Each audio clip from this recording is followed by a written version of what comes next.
7.9 스테이셔너리 소스 혹은 고정오염원에 대해서 얘기를 해봅시다. 그 수송 분야 이외에 그 하석 연료를 연소하는 분야, 하석 연료를 연소하는 분야에서 뭐 물론 미국 기준이긴 합니다. 삭스의 90% 그리고 낙스 혹은 PM10의 반 이상 정도의 반 정도의 그 대기 오염 그 대기 오염 정도를 해당한대요. 그래서 대기 오염 중에 삭스, 낙스의 반 정도 그리고 90% 이상의 어, 다시 말할게요. 낙스하고 PM10의 반 정도, 그리고 삭스의 90% 이상이 고정 오염원 하석연료 연소 공정에서 연소 사이트에서 배출이 된다고 합니다. 근데 이 모든 거는 거의 대부분 경우는 발전소에서 배출되는 에미션에 의한 거고, 그게 대부분의 경우가 하석 연료 중에서도 석탄을 연소해서 에너지를 얻는 발전소의 원인이 돼요. 그, 그, 그 부분이 원인입니다. 그리고 이런 고정오염에서 에미션을 줄이는 뭐 한 가지 중요한 방법 중에 한 가지 방법이 말 그대로 연료 하석 연료의 사용량을 소비량을 줄이면 돼요. 왜냐하면 하석 연료 뭐 석탄이라고 봅니다. 석탄 같은 경우 석탄이라고 생각을 했을 때 석탄은 대부분의 경우가 C죠. C. 탄소인데 그 탄소를 적게 쓰면 결국 CO2가 적게 나올 거 아니야. CO2 기준으로 생각을 했을 때. 그러면 거기에 설퍼나 낙스나 뭐 애쉬 이런 것도 있을 텐데 결국 적게 쓰면 적게 배출되겠죠. 그래서 그러면 하석 연료를 어떻게 적게 써야 될까? 이걸 고민하다 보니까 하석 연료를 적게 쓰는 방법 뭐 혹은 그 접근 방법을 생각을 해보면 우선 연료로부터 에너지를 얻을 때까지의 전환 효율, 하석 연료의 에너지 전환 효율을 높이는 것, 그리고 우리가 만들어진 에너지를 사용을 할 때 그 에너지의 사용 효율을 높이는 것. 그러니까 에너지를 얻고 나서 에너지의 사용 효율을 높이는 것. 그리고 하석 연료 중에서도 좀 덜 환경 오염을 시키는 물질로 그 연료를 대체하는 것. 결론적으로 연료를 쓰는데 효율을 높이거나 만들어진 에너지를 사용하는 효율을 높이거나 연료를 바꾸거나 이런 방법이 있죠. 그리고 일반적으로 그 연료 측면이 아니라 연소 측면에서 에미션을 그 줄이는 방법은 세 가지가 있습니다. 프리 컨버션 컨트롤, 그리고 컨버션 컨트롤, 그리고 포스트 컨버션 컨트롤. 그래서 프리 컨버션 컨트롤은 연소 전 제어라 그러고, 연소 전 제어 같은 경우는 그 연소 전에 연료의 그 자체에서 에미션 포텐셜을 줄이는 거고, 컨버션 컨트롤 같은 경우는 연소 공정 자체의 효율을 임프로브 시키거나 연소 공정 자체에 어떤 변화를 줘가지고 에미션을 줄이는 것. 그리고 포스트 컨버션 컨트롤 같은 경우는 연소 후에 나오는 배기가스를 캡처하는 걸로 이게 잡는 걸로 그래서 그 에미션을 줄인다. 그래서 예를 들어서 CO2 그 리덕션 같은 경우는 CCS 그러니까 카본 캡처 앤 시퀀스스 그러니까 그 온실가스 저감 경우 같은 경우는 우리가 발전소에서 이 연소를 하게 되면 CO2가 배출이 되죠.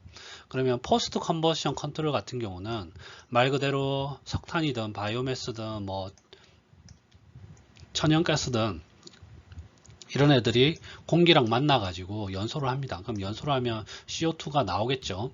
그럼 이 CO2를 이 후단에서 잡는 거를 포스트 컨버션 컨트롤이라고 그래요.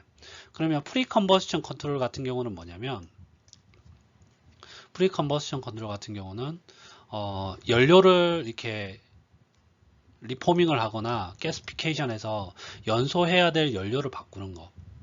그래서 실제 연소 전에 가스피케이션이나 리포밍을 통해서 나오는 CO2를 먼저 잡고 여기 나오는 합성가스하고 하이드로젠으로 컨버션을 수소를 가지고 연소를 해서 CO2가 없는 가스를 배출시키는 것.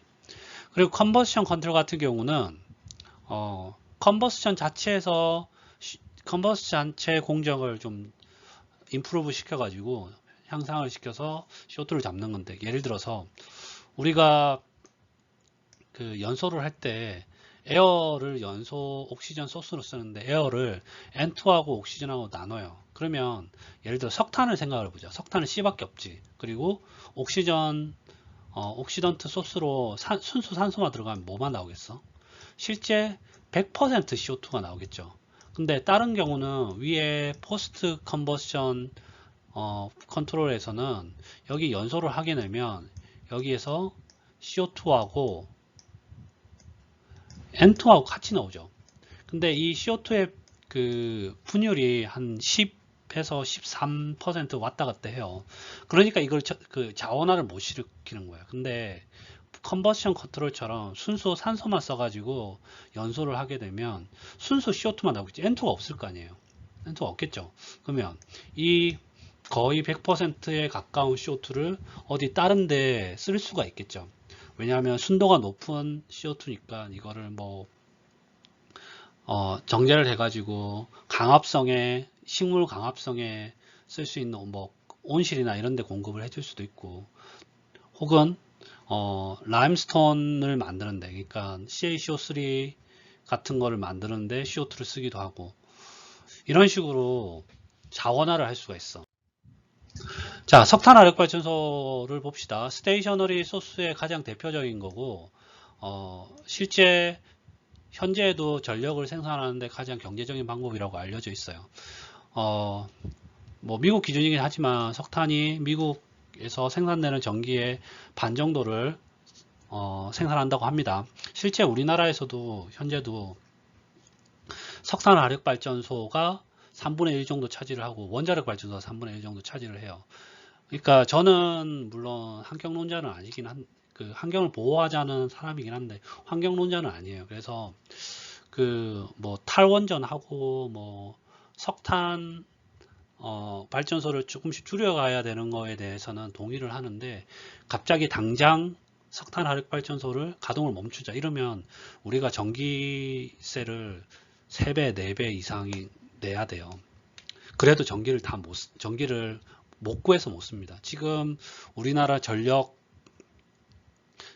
공급해주는 3분의 1이 화석 연료 중에 석탄이야. 석탄 화석 연료, 석탄 발전소고 3분의 1이 원자력인데, 물론 지금 뭐 태양광이든 혹은 폐기물 연료든 혹은 뭐 풍력이든 이런 게 조금씩 늘겠긴 합니다. 근데 아직까지도 여전히 좀 그 퍼센트가 굉장히 낮아. 우리가 그 쓰는 전기 사용량에 비해서 그 신재생 에너지로 생산되는 전기가 되게 그 차지하는 비율이 낮아요. 그래서 좀 고민해 봐야 될 문제이긴 합니다. 어쨌든 미국에서는 반 정도의 전기를 이제 담당한다 그러고, 그리고 가장 경제적이고 값싸게 전기를 생산할 수 있는 방법이에요. 그리고 그 석탄 화력 발전소 같은 경우는 설퍼 옥사이드, 그러니까 SO2뿐만 아니라 낙스, 파티큘레이트, 그리고 CO2에 배출하는 배출에 있어서 굉장히 많은 부분을 차지하고 있어요.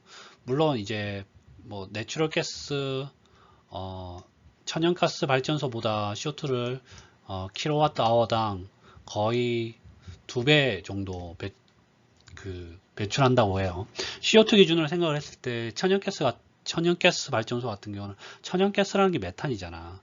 그래서 같은 열량을 얻을 때, 같은 에너지 요원을 얻을 때 석탄은 탄소 그 자체만 연소를 하지만 천연가스는 H가 연소를 해서 물을 생산을 하죠. 대신에 근데 CO2의 이산화탄소의 배출량이 좀 적어요.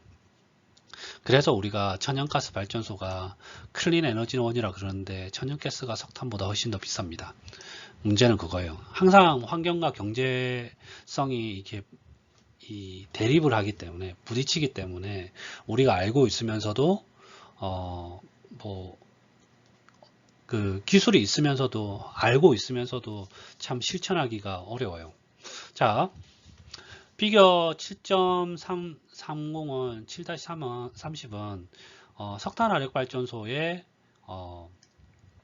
모식도를 대충 나타냈어요. 물론 이제 뒤쪽에 파리클을 잡는 일렉트로스태틱 프리시피테이터랑 그리고 라임스톤 스크러버가 있는 시스템이고, 우선 석탄이 이렇게 들어갑니다.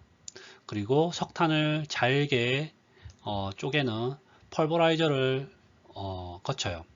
그리고 이 석탄이 이제 연소로로 들어갑니다. 연소로로 들어가고 나서 연소하고 나면 뭐가 나오죠? CO2나 플루가스나 이런 게 나오겠죠.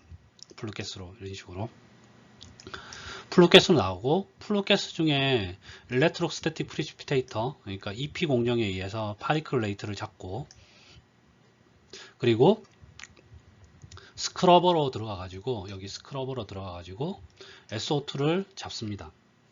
그리고 SO2를 잡고 나서 그 대기 기준에 맞춰진 연소 배가스가 이 굴뚝에 의해서 배출이 돼요. 결국 이 아래쪽 빨간색 부분은 석탄에서부터 연소를 해가지고 어떻게 보면 연소 배기가스까지 나가는 부분을 나타낸 거예요. 근데 이 파란색 부분은 뭘 했느냐? 우리가 이 보일러에서 연소를 하게 되면, 퍼니스하고 보일러에서 연소를 하게 되면 이 연소한 열 에너지로 스팀을 만들어요. 스팀을 만들어 가지고 여기 피드 워터 히터에 의해서 물이 이렇게 보일러 쪽으로 들어와 가지고 스팀을 만들어, 고온 고압의 스팀을 만들어 가지고 이 스팀이 여기 터빈을 날개를 땅 때려주면 이 터빈에 연결된 제너레이터가 전기를 생산을 하게 돼요. 그리고 터빈하고 제너레이터를 돌린 이 다시 물은 컨덴서를 거쳐서 다시 피드워터 히터를 통해 계속 순환을 하게 돼요. 그래서 파란색 부분은 스팀, 그러니까 터빈을 돌려주는 스팀에 대한 사이클이고, 빨간색 부분은 석탄이 들어가서 배가스로 나오는 연소 전후의 물질들의 이동을 나타내는 공정이에요. 그리고 뒤쪽에 뭐 라임스톤이 어떻게 공급되고 이런 거는 여러분들이 그 혹시나 발전소에 취업을 하게 되면 자연스럽게 알게 될 겁니다. 그래서 기본 개념만, 빨간색 부분은 석탄이 들어와서 배가스가 나오는 부분이고, 파란색 부분은 전기를 생산하기 위해서 터빈을 돌려주기 위해 스팀이 이게 순환하는 사이클이다. 연소하는 방법 중에 유동층 연소가 있어요. 유동층 연소라는 것은 뭐냐면, 우리 밀가루를 후 불면, 굉장히 고온 파우더인 밀가루를 후 불면 어떻게 되죠? 밀가루 확 날아가죠. 그러면 그거를 통 속에 있잖아. 어떤 플라스틱 통 속에서 후 분다고 생각을 해봐. 그러면 어떻게 될까? 밀가루가 계속 바람을 넣었을 때 순환을 하겠지. 근데 가루는, 파인 파우더는 고체죠. 근데 고체가 마치 유체처럼 막 움직이게 되는 거잖아. 그걸 컨트롤 하는 거. 그러니까 이게 층이라는 건데, 석탄층 혹은 연소가 일어나는 배드 물질, 층 물질이 유체처럼 움직이면서 연소로 일어나는 것을 FBC, 플루이다이즈드 베드 컨버션이라고 그래요. 그리고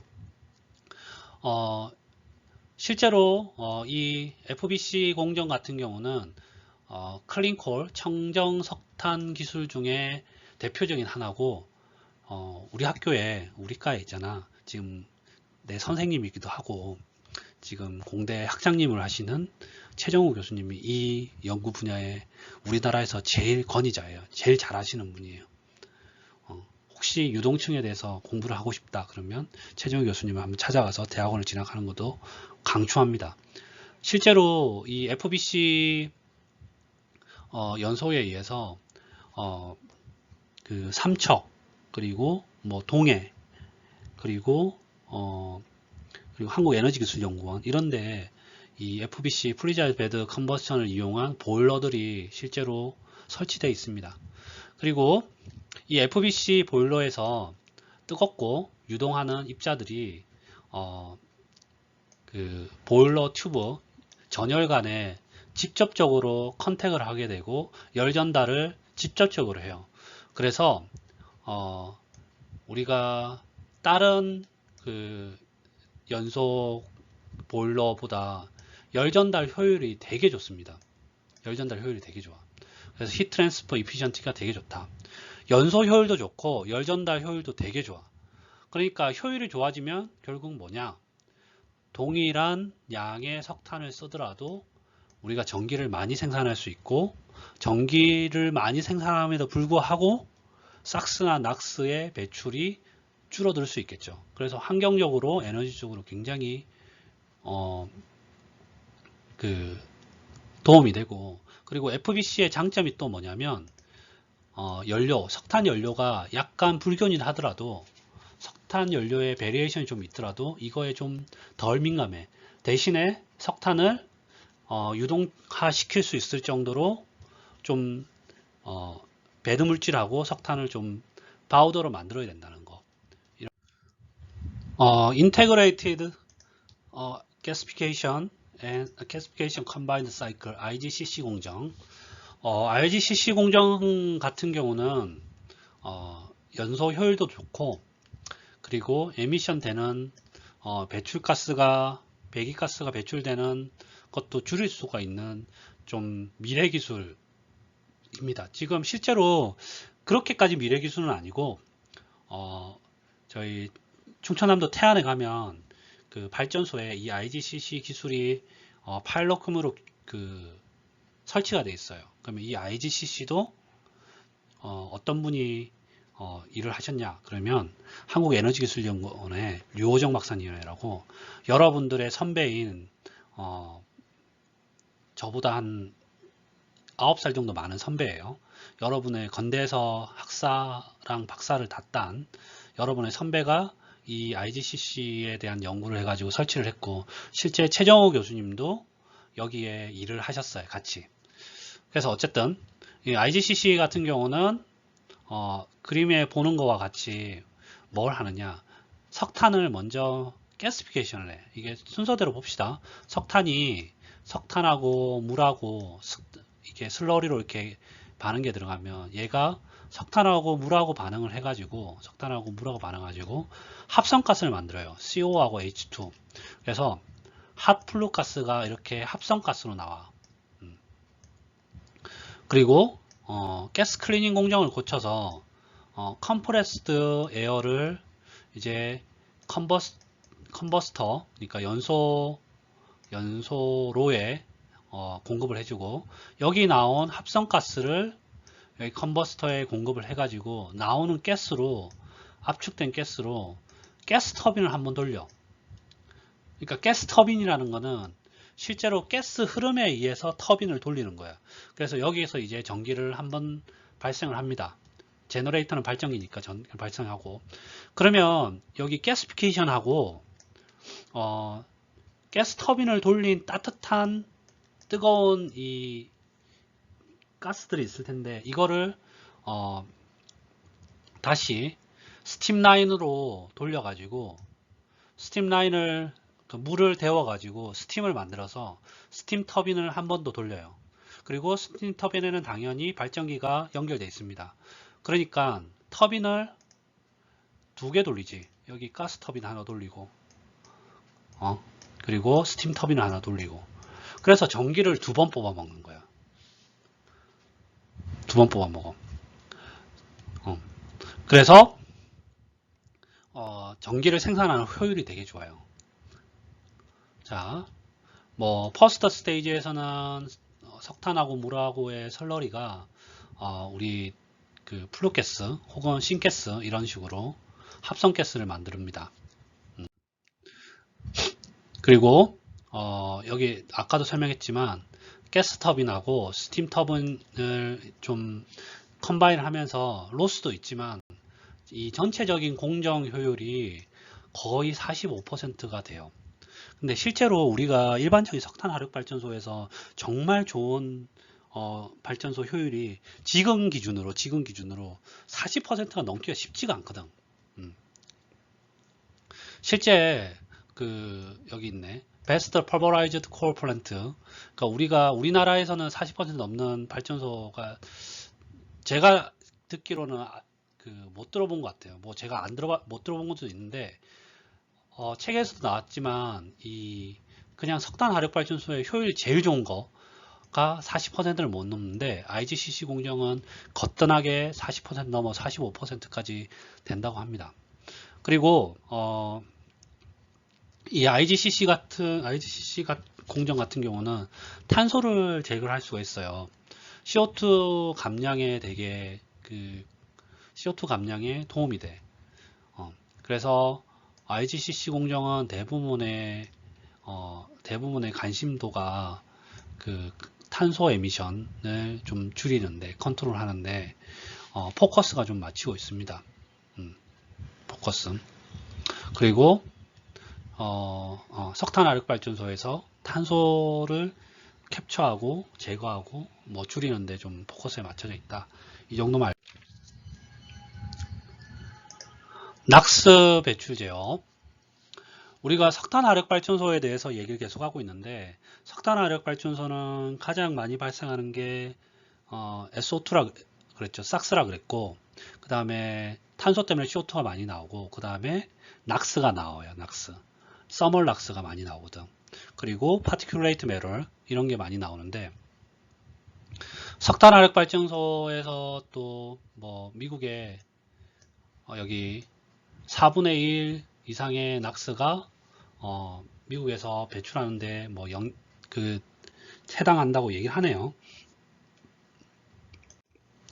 보통 발전소 연소로에서 온도는 뭐 적어도 700도, 800도고 높을 때는 800도가 넘어갈 때도 있어요. 900도도 있고 그래요. 그렇기 때문에 산화제로 들어간 공기가 이 N2하고 O2하고 그 온도 조건에서 반응을 해가지고 낙스를 그냥 생성시키는 서멀 낙스가 많이 생성돼요.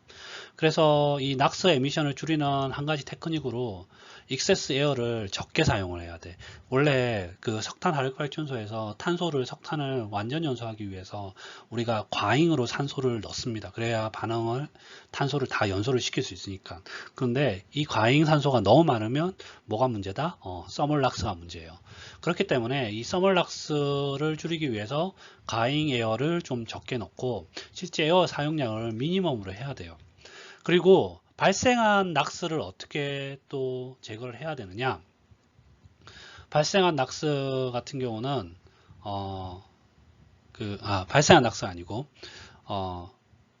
낙스가 불꽃이 있을 때 낙스가 많이 발생을 하니까 LIMB라고 라임스톤 인젝션 멀티스테이지 버너 테크놀로지라고 라임스톤이 인젝션 되는 버너를 써가지고 우리가 낙스를 제거를 해요. 그리고 아까도 얘기했지만 라임스톤 같은 경우는 뭐 이유도 얘기했지만 스크러버에서 얘기를 하겠지만 삭스 컨트롤도 합니다. 그리고 낙스가 배출되고 나오면 SCR 공정이라고 Selective Catalytic Reduction SCR 공정이라고 촉매를 사용해 가지고 낙스를 제거하는 공정들이 있어요. 물론 이제 촉매를 사용하지 않는 공정도 있습니다. Selective SNCR이라고 Selective Non-Catalytic Reduction이라고 있는데 어쨌든 촉매를 쓰냐 안 쓰느냐 그 차이고 낙스를 제거하는 공정입니다. 그리고 이거는 후처리 공정이고 후연소 공정이고 유럽이나 미국에서 유럽이나 일본에서 주로 쓰인다고 합니다.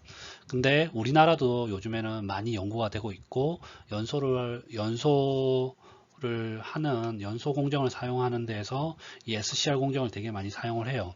실제 SCR 공정에서는 낙스를 제거하기 위해서 암모니아나 우레아 같은 애들을 인젝션을 해줍니다. 그래서 암모니아를 보일러 플루가스가 흘러가는 어떤 촉매층에서 인젝션을 해가지고 믹싱을 시켜줘요. 그러면 낙스하고 암모니아가 반응을 해서 나이트로젠하고 워러로 배출이 돼요. 그래서 반응식은 이렇게 돼. NO가 있고 암모니아하고 산소가 있는 조건에서 반응을 하면 이 NO하고 NH3하고 반응을 해가지고 N2로 되고 그 다음 물이 생성되는 아래 반응에서도 2NO2가 4NH3를 만나가지고 옥시전하고 N2랑 물을 만드는 이게 다 촉매 공정으로 이루어진다. 자, FGD 플루가스 디설퍼라이제이션 혹은 스크러버라고 얘기를 합니다.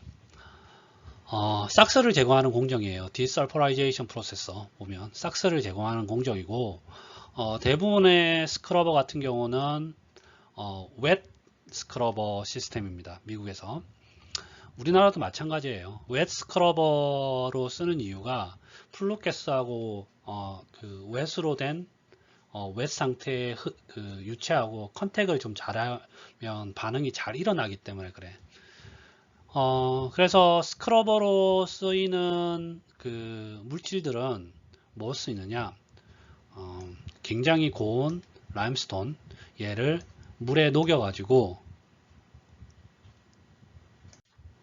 슬러리를 만들어요. 라임스톤하고 물하고 섞여가지고 슬러리를 만들어. 그래서 이 슬러리가 그 플루가스하고 컨택을 하면서 SO2를 흡수할 수 있게끔. 그러면 SO2를 흡수하면 뭘 만드느냐? 칼슘 설페이트나 칼슘 설페이트 프리시피테이트를 만들어요. 그래서 CaCO3가 SO2랑 물이랑 이 CaCO3H2O 슬러리가 SO2랑 만나면 CaSO4 CO2 이렇게 만들어지고 SO2를 캡처하는데 90% 이상 이 웻 라임스톤 스크러버로 웻 라임스톤 스크러버를 썼을 때 SO2 90% 이상 제거할 수 있다고 합니다. 그리고 라임스톤 대신 그냥 라임을 쓰는 경우도 있어요. CaO를 CO2가 빠진 형태.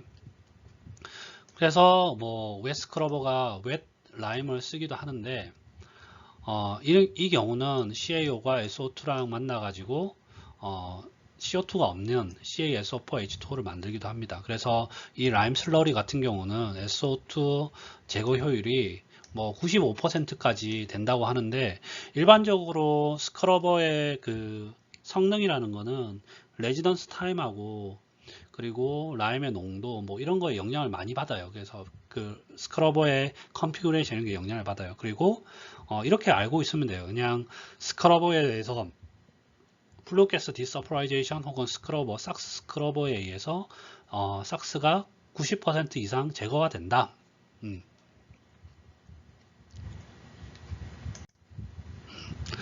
90% 이상 제거된다. 이걸 알고 있으면 돼요. 밑에 아래 문장은 여러분들이 한번 읽어보시면 될 것 같고 자 이제 발전소에서 뭐가 계속 문제라 그랬죠? 낙스, 삭스, 그 다음에 CO2 얘기했었고 그 다음에 파리큘레이터 베러가 발생한다 그랬죠. 그러면 이제 입자상 오염 물질을 제거하는 기술에 대해서 얘기를 해볼게요.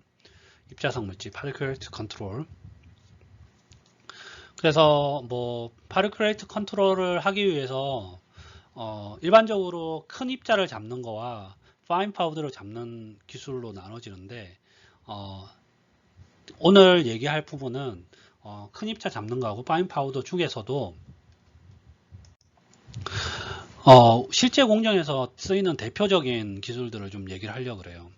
우선 사이클론 같은 경우는 그 큰 입자를 잡는데 굉장히 커먼하게 쓰이는 디바이스입니다. 이 사이클론을 실제로 보고 싶다 그러면 그 공학관 비동의 1층에 보면 분체공학 연구실이라고 있어요. 그래서 최정우 학장님 교수님 연구실인데 거기 보면 실제로 사이클론들이 다 있어.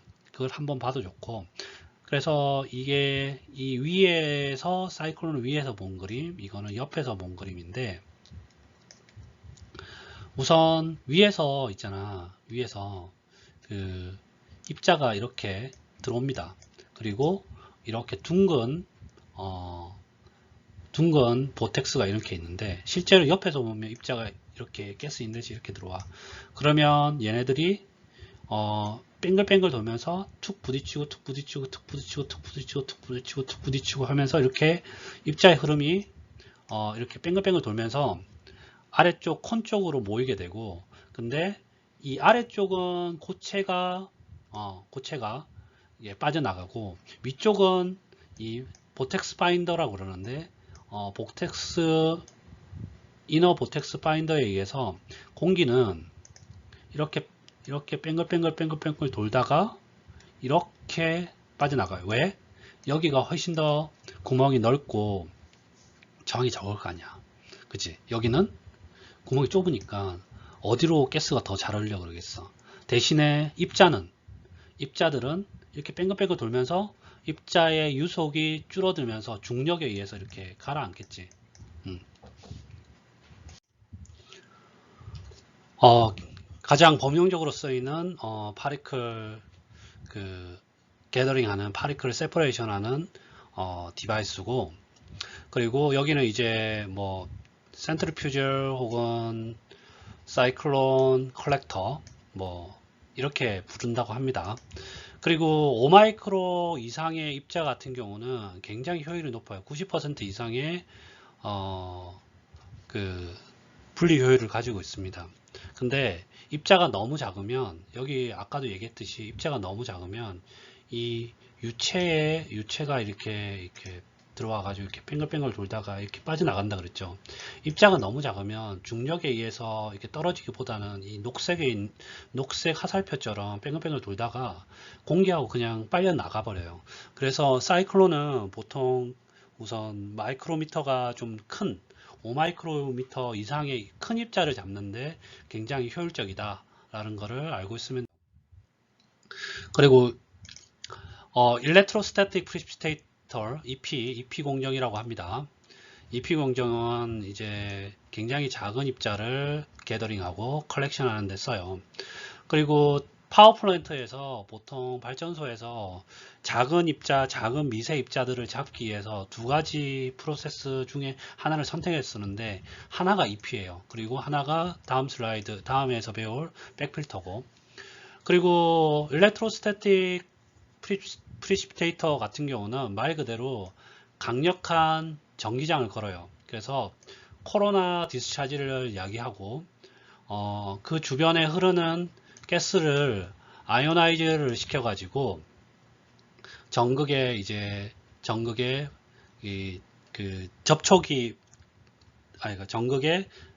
침전되게끔 프리시피테이션 되게끔 만들어요. 그래서 뭐 효율은, 파리클을 제거하는 효율은 98% 정도 된다 그러고, 어떨 경우는 99.9%까지 제거한다고 합니다. 그래서 이렇게 가스가 이렇게 쭉 흐르다 보면 여기 이 면에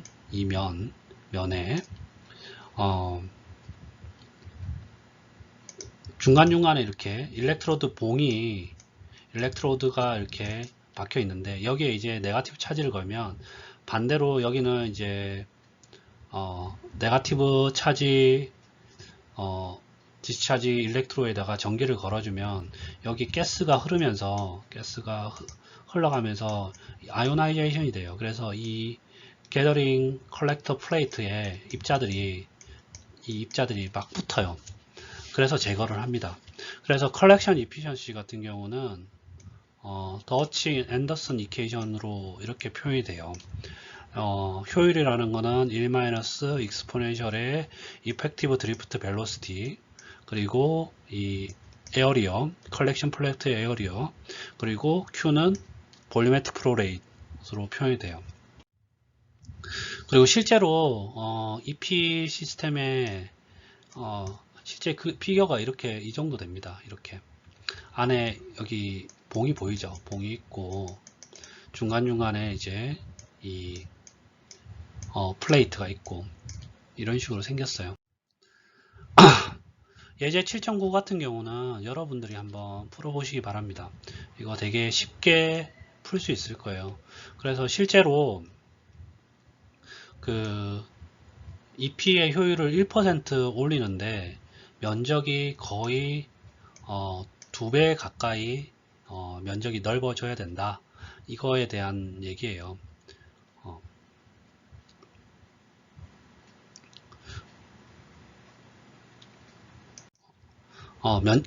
다시 한번 얘기하면 그 EP 효율을 1%, 97%에서 98% 옮길 때와 그리고 97%에서 1% 더인 2%를 증가시키려고 할 때 그 면적이 거의 뭐 2배 가까이 증가되는 면적이 2배 가까이 된다. 이거를 계산하는 문제니까 여러분들 쉽게 풀 수 있습니다. 한번 풀어보시기 바랍니다. 백필터, 백하우스. EP 조금 전에 배운 EP 시스템하고 경쟁 기술이면서 작은 입자를 게더링 하는데 컬렉션 하는데 효율적인 기술이에요. 백필터 기술. 말 그대로 필터 백이 이렇게 들어가 있는 시스템이고 여기 그림을 보면 알겠지만 가스가 이렇게 들어옵니다. 그리고 이 백, 그러니까 주머니가 있는 이 번들이 있어요. 필터 백의 번들이. 그래서 실제 공기들이 이렇게 더스트와 공기가 합쳐진 이 공기들이 이렇게 들어와서 이 필터 백을 통과해서 깨끗한 공기가 이렇게 나갑니다. 실제로 이 백하우스에는 이 필터 백이 거의 몇백 개, 몇천 개 정도 이렇게 있습니다. 그리고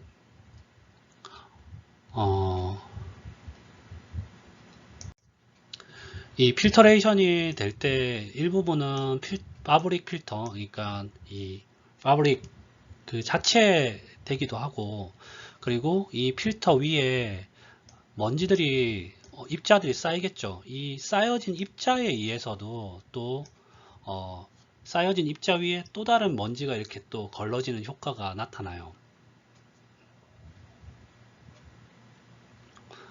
그리고 백필터 효율도 굉장히 좋습니다.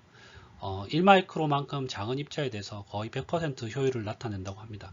근데 문제는 얘는 이제 부피가 백필터를 많이 넣으면 많이 넣을수록 효율이 좋아지기 때문에 이 백필터를 놓는 백하우스의 면적이 크기가 되게 커져야 돼요.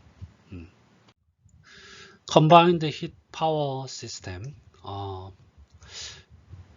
그 세종시나 혹은 일산에도 있는 걸로 알고 있어요. 알고 있는데 그 최근 들어서 신도시나 이런 새로운 도시에 보면 발전소를 뭐 지을 때 CHP 시스템으로 많이 지어요. CHP라는 거는 Combined Heat and Power System, 열 및 전력 혹은 열병합 뭐 이렇게 표현하기도 하는데 이런 기술이 적용된 발전소들이 많이 지어집니다. 그래서 이 CHP 시스템에서는 퓨어셀, 마이크로터빈, 스터링 엔진, 뭐 새로이 뭐 리뉴어된 엔진 이런 기술들이 적용된 컴바인드 히트 앤 파워 시스템들이 사용되기도 해요. 그래서 일반적으로 그 발전소에서 전기까지 생산하는 데 효율은 35% 정도 되거든. 그리고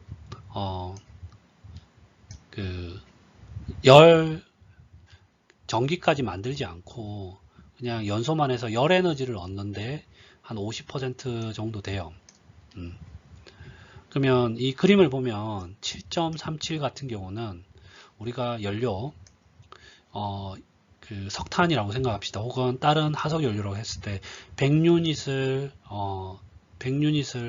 인풋하면 열로서 50이 생산되고 전기로서 35가 생산이 돼. CHP 시스템에서는. 그래서 100 중에 85를 우리가 열과 전기의 에너지를 쓸 수 있는데 15는 로스가 되고, 근데 실제 그 전기를 생산하는 35만큼 전기를 생산하려고 발전소 혹은 그리더에서부터 파워를 가져오면 그 연료가 117이 되고 열 에너지를 50 유닛까지 얻으려면 실제 그 80% 보일러에서 연료가 63이 들어가야 돼. 그러면 우리가 열 에너지 50, 전기 에너지 35, 물론 전기 에너지 다 얻으면 좋겠지만 그게 효율이 안 좋으니까 열 에너지라고 적당히 밸런스를 맞춰가지고 제일 최적점을 열 에너지 50, 전기 에너지 35라고 했을 때 그때 CHP에서는 100마 필요한데 따로따로 발전을 한다고 했을 때는 180이 들어가야 돼요. 그러니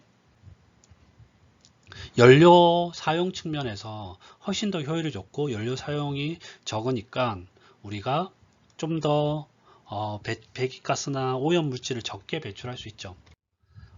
피겨 7.36 같은 경우는 퓨어셀 시스템인데 리포머를 포함하는 시스템, 연료전지 시스템을 포함하고 있어요. 그래서 퓨어 프로세서 혹은 리포머 이거는 뭐냐면 천연가스로부터 수소를 우리가 개질해 내거나 수소를 분리해 내는 프로세서예요. 이 퓨어 프로세서에서 천연가스는 보통 뭐 메탄, 에탄 이런 가스고 있고 수소 있고 뭐 그렇죠.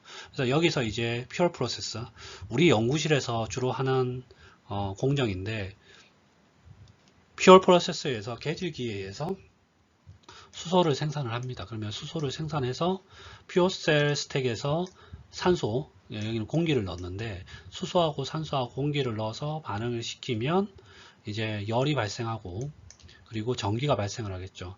그러면 전기를 여기서 나오는 전기는 다이렉트 커런트의 DC 파워예요. 그 직류 전류이기 때문에 이거를 바꿔가지고 AC 파워로 바꿔서 우리가 실제 쓸 수 있는 이런 시스템의 개념도를 나타내고 있어요. 그리고 연료전지 시스템에서는 하이 템퍼러처 퓨어셀 주로 온도가 3, 400도부터 뭐 7, 800도까지 7, 800도까지는 안되겠다. 한 6, 700도까지 그런 거를 하이 템퍼러 퓨어셀이라고 그러고 이거를 솔리드 옥사이드 퓨어셀가 하나가 있고 몰튼 카보네이트 퓨어셀이 있습니다.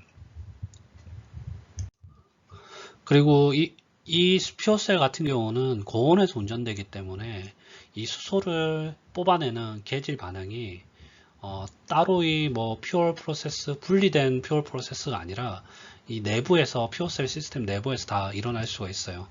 그리고 반대로 솔리드 옥사이드 퓨어셀, 솔리드 폴리머 펜 퓨어셀이라 그러는데 이 같은 경우는 온도가 거의 150도 이하에서 운전되기 때문에 퓨어 프로세스가 따로 있어요. 따로 있고 그래서 개질기에서 수소를 공급받아서 연료전지를 운전을 합니다.